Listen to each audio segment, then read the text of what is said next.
Welcome into episode 3 of the Big Influence podcast. Today I have Alex and Katie Boyd from Playsum there to talk about the launch of this new app they have. And for full disclosure's sake, I am partnered with Playsum. Just want to get that out there. Didn't want to get the wrong idea. But it seems like a really cool concept. And I was wanting to bring them on so they can talk more about what they are doing. Alex, Katie, how are y'all doing today?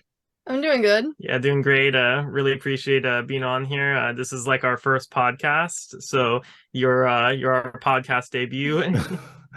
Excellent. So before we get into what Playsum is, let's learn about you two as people. Now, Playsum does have a gaming focus. So for each of you, what was your first experience with gaming, whether it be on keyboard, controller?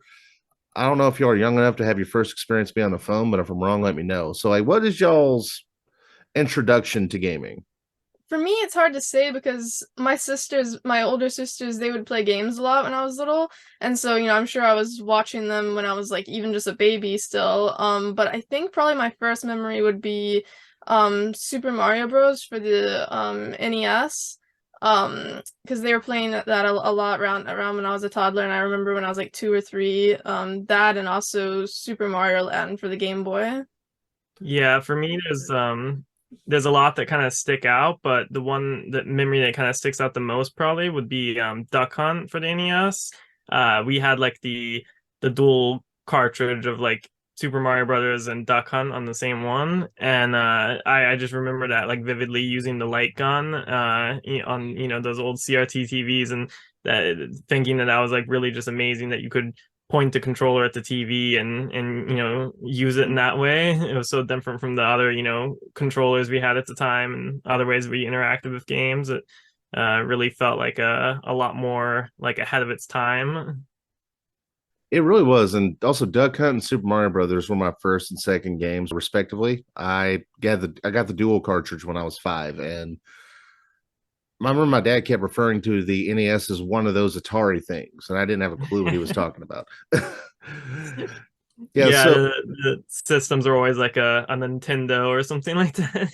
yeah, I thought I had a VCR for Christmas, and I was really confused because I already had one. I was like, I already have one of these. I'm like, no, it's not a VCR. Yeah, so as y'all got older, at some point y'all decided to create. Now, what is the technical term? Would it be? Is it primarily like desktop or mobile based? Play some. It's gonna be mobile based at first, but we do plan on having a web version in future. Okay, so app would be the best descriptor then. Yeah. Okay, so y'all decided to create an app that's. Well, I'll let y'all describe to the people what it is, but what led to y'all making this decision? What is Playsum?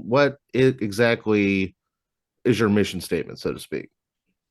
Yeah, I think what started us out wanting to make an app like this is we've played games all of our lives, and we've always had trouble finding friends who played the same games that we did. So me and Alex would often play games with each other and with our siblings, but it was difficult for us to find friends who were playing the same kind of games that we wanted to play, because we do actually play like a wide variety of games, but sometimes it's just difficult to, like, where do you go to find someone who wants to play games with you? And we kind of realized that was an issue that other people were having as well, because we would see posts all across the internet, Reddit and Twitter and Discord, with people asking, does anyone want to play Minecraft right now? And so when we started realizing other people were having the same problem, we wanted to kind of make a solution for that, and also make it to where it was a safe space as well, because toxicity is a big problem in gaming. Yeah, we actually we come from a trust and safety background. So we kind of have always been involved in safety and online communities. One of our big hobbies other than like gaming growing up was online communities like forums and the old like IRC chats and things like that. And we got involved early in volunteering to like moderate forums and do all of the things that involve that, where it was like safety, customer support, all of kind of community management wrapped into one. And back then we didn't know that trust and safety was like a career field. So once we kind of you know found out about that, we kind of started moving into that industry, and that's where we kind of started having our first trust and safety job, realizing this was something we really liked doing professionally and wanted to kind of make it into a career. and then kind of just kept progressing there, and now making it a startup was something we always wanted to do as well. And we realized, like, okay, we have this like passion for games, this passion for trust and safety, passion for communities. Why don't we just like combine them all into one and make something that can kind of solve this problem that we've been experiencing?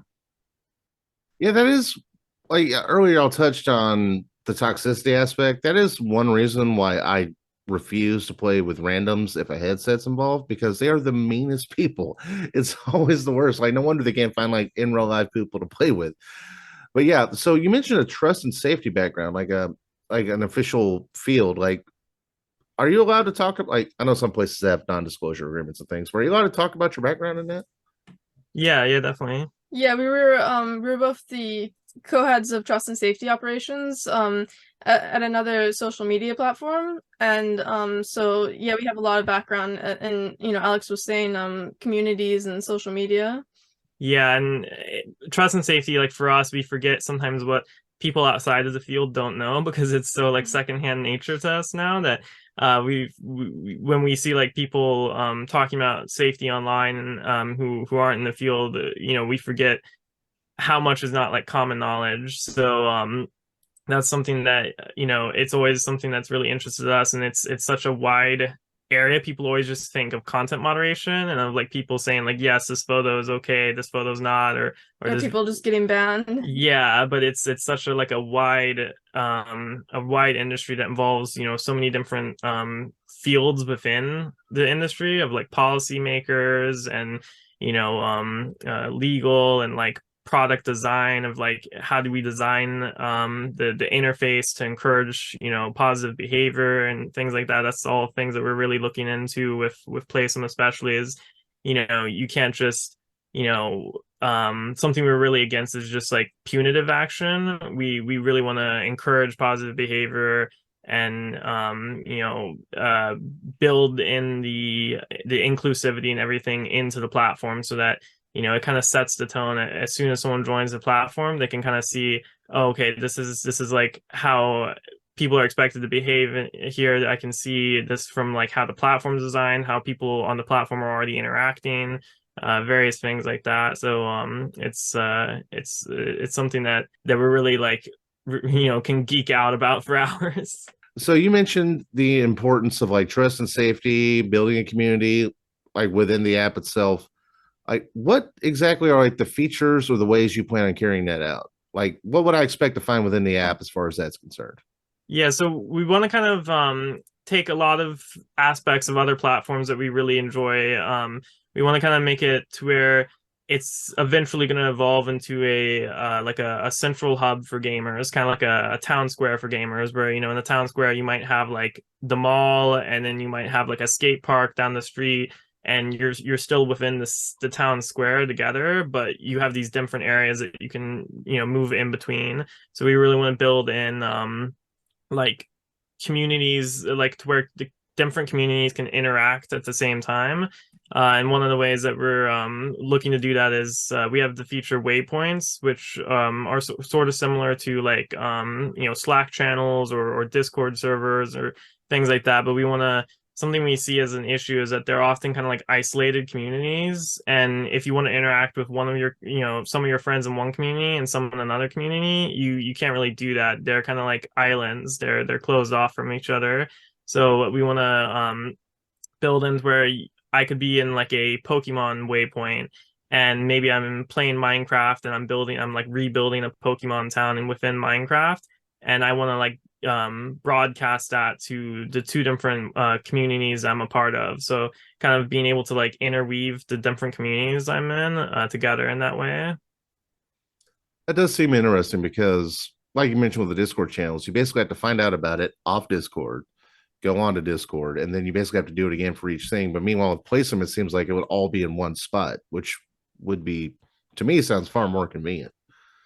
Yeah, discoverability is something that's we think is really important in that aspect where I'm often like looking for communities, and the Google is like the portal for that, where I'll have to Google and be like, okay, Pokemon community. Okay, now I want to join a language learning community. I have to, search for that, and it's can be kind of cumbersome, kind of scrolling through search results to find that. So, we want Playsum to be both discovering like people that play the same games as you, but also communities that match those interests as well. That does seem interesting. Do you happen to have a launch window as far as when I can expect Playsum to go live? Yeah, we're still working on the launch date of both the app and the game store as well. But with the game store, we're kind of finishing up development and finalizing some things with publishers. Yeah, and with the app, we're really wanting to make sure that the safety aspect of it, all the safety features, the internal safety, is all like ready to go on launch, because something that we kind of see a lot happening in the industry with other platforms that launch is that they don't have safety from the beginning. It's kind of something that's thought about later on once it gets to a certain size, and it's like, okay, let's start thinking about like trust and safety people we need to bring onto the team, or safety tools we need to develop. So oftentimes it's very basic, any of the safety tools that are in place, and there's not really anyone to action on anything that's happening unsafe on the platform. So that's something we're wanting to really make sure is ready before launch, so that we can have that on the outset, because that's like the core concept of Playsum is making a community where social gaming is like safe and easy for everyone. That's really our mission statement. So we want to make sure that everything's in place so that we can start the community off on a good foot, and not let toxicity and things like that start to take root in the beginning. Now, you mentioned the game store. Could you tell us more about that? That's kind of what the partner program goes into. But we plan on having a lot of different games for people to buy. So, as I said, we were kind of finalizing things with publishers, but we're kind of trying to make a unique game store where it's kind of curated to your interests.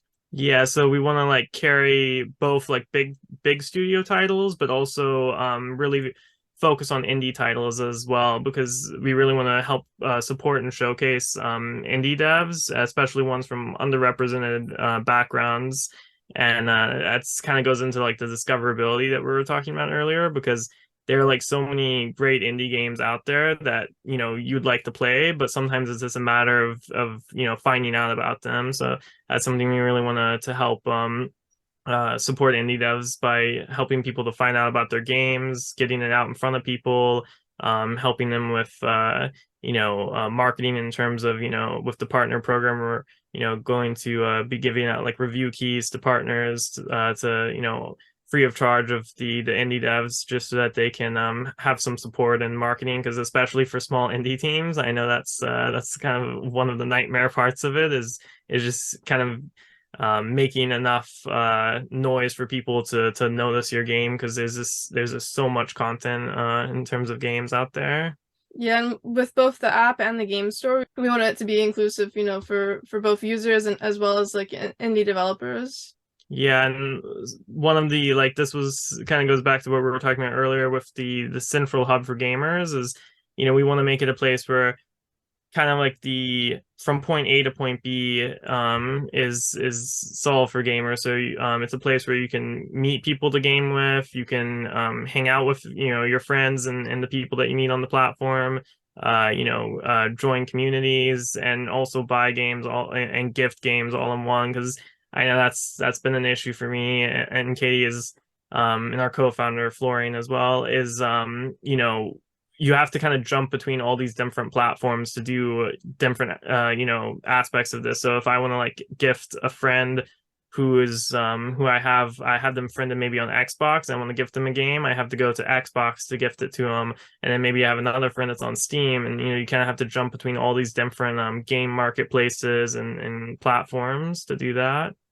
It does seem interesting. And also on the indie side, for those who are just here for the podcast and don't follow me on my other channel, I primarily play independently made horror games, and there are some really cool co-op games that frankly are not that expensive. I can't really do it just because I don't know a lot of people that are into those games, and I'm afraid to Steam friend someone I don't really know, but it seems like Playsum would be a cool place for me to make that connection before I reach out as far as that's concerned.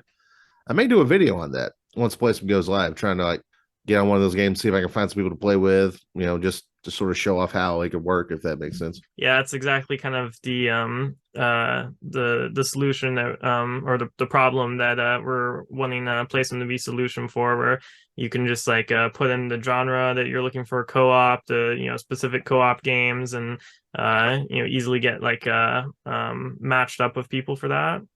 So it's my understanding that there is a lot of philanthropic effort on your end. Would you mind going into a little more of that as far as what all that entails? Yeah, we'd like Playsum to make like an impact on society. So one thing we want to do is have a tree planted for every game sold on our game store, so that even during the early stages of our company, when we don't have a lot of money for like to donate and things like that, that we can still make a difference for environmental purposes and other things like that. Yeah, these are all like topics that are really important for us. So we wanted to make sure that that's kind of involved at the beginning of the company. And like Katie said, a lot of philanthropic things that we want to do are things that are going to like the efforts are going to grow with the company. So as we grow, we'll be able to do more. But things like just planting a tree for every game sold is a way that we can do that from the very beginning. Is kind of start those efforts from the onset. And we're also like looking at there's a lot that we can do in terms of partnering with other companies for the efforts around like solving toxicity. There's a lot of great mental health organizations out there, some specifically focused on gaming, that we'd like to work with, as well as partnering with certain publishers to do like charity events surrounding current events or specific holidays like Pride Month and things like that, where we can help bring some focus to charities around that. One other thing I want to go into, like I mentioned before, I am a part of the Place and Partner program. Would you mind going more into what all that entails, and if someone is interested in applying, how they would go about doing that? Yeah, with our partner program, we want it to be well, first we want to like empower content creators to join in on our mission with us, to make a safe and inclusive environment. Another thing with our partner program is we want it to be kind of unique from other programs, where a lot of times we see that programs like require you to be a certain size, for your audience to be a certain size, or there's usually a lot of restrictions around it. And we want to open it up to where anyone can be one of our partners, whether you have a really big audience or a small one, or no matter what you're into streaming, any kind of like games you're into streaming. Yeah, we're looking at like Katie was saying, not so much like the audience size, but more the content, like the quality of the content that they produce. And are they a kind person? Are there communities? Are they like into like building up a kind and inclusive communities? And that's we're seeing it as a way to as Katie said, involve creators in our mission, because our mission is to make social gaming safe and easy for everyone. And that's going to be a big task to take on. So bringing on other people who we're seeing like a lot of creators already creating these really kind and inclusive communities of their own.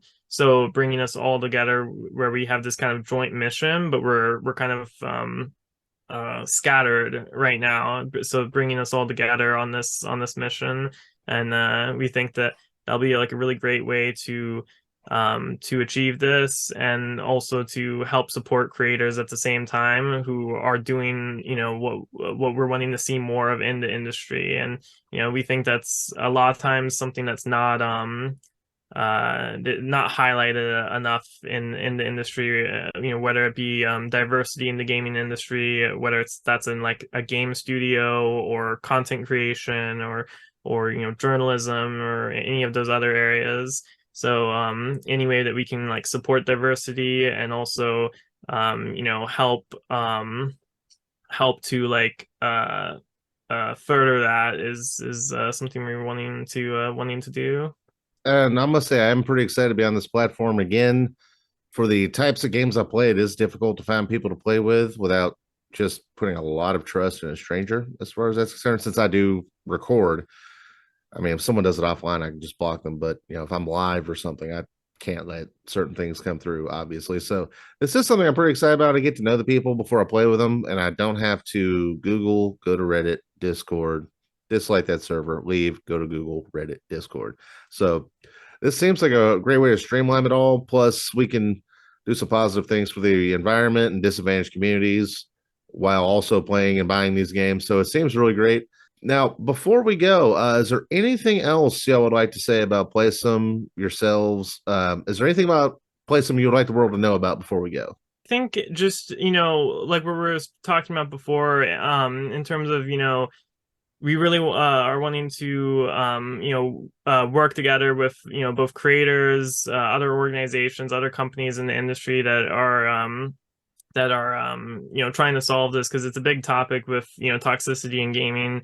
uh the Anti-Defamation League, they do a big report each year on harassment and hate in gaming, and it's been increasing like each year. I think this was the fifth consecutive year that it's increased. So harassment among teens in online gaming is 66%. That's gone up 6% since the last year. And then among adults in online games, it went from 83% to 86%. So it's still something that the numbers are already like high, and it's increasing even more.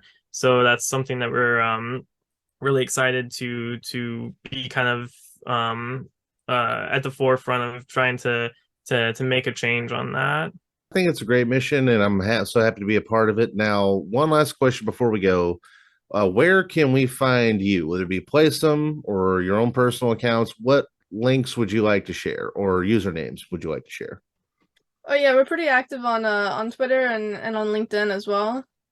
Yeah, and also Twitch. We're trying to go live at least once a week on Twitch as a way to engage with the community, get like feedback. We're wanting to be really transparent and open and part of the community. That's something that we've seen with a lot of other platforms. You could ask like really active people on there, users of the platform, who the founders were, and they would have like no idea of what their names were, what they looked like, anything. So we're wanting to really be active within the community, especially since it's something that we're creating Playsum because it was something that we wanted in the originally ourselves. So that's something we want to make sure that we're really transparent with members. That's excellent to hear. I want to thank you both so much for coming in. I know what's my understanding that being a founder is a very busy life, but I want to thank y'all so much for coming in and talk about Playsum. And y'all go ahead and search the links in the description. I will have clickable links to everywhere applicable. And I want to thank y'all both so much for coming in. Y'all have a great day. Thank you so much. Thanks. Yeah, thanks a lot. It's great being on.